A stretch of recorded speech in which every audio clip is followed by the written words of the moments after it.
અરુણાબેન ધોડિયા અને એમના મમ્મી બહુ ખૂબ ઉંમરલાયક છે અને આ એમનું ઘર છે. જીવનમાં પોતે બે જ છે, મા દીકરી.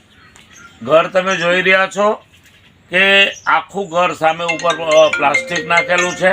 ઘરમાં કોઈ વાસણ વસ્તુ નથી, ઘરમાં કોઈ દિવાલ નથી અને ઘણા ટાઈમથી આ રીતે દુઃખી થઈ અને જીવન જીવી રહ્યા છે. પણ આજે સમાચાર મળતા અમારા કપરાડા તાલુકાના સતીશભાઈ પત્રકાર અને એમણે મને વિડીયો મોકલ્યો. સવારે ઘરની મુલાકાત લીધી ત્યારે અહીંયા ઘણું બધું કરવા જેવું છે. માજી છે એ વિધવા માજી છે, એમને સરકાર તરફથી પણ ઘણી બધી યોજનાઓ મળે.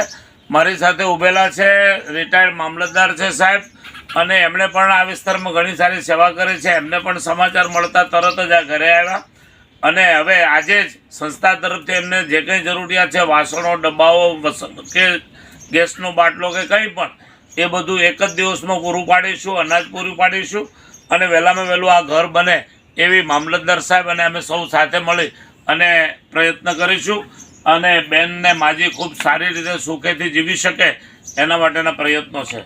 સૌને ખૂબ ભાવથી જય શ્રી કૃષ્ણ, જય સ્વામિનારાયણ, ભારત માતા કી જય, વંદે માતરમ.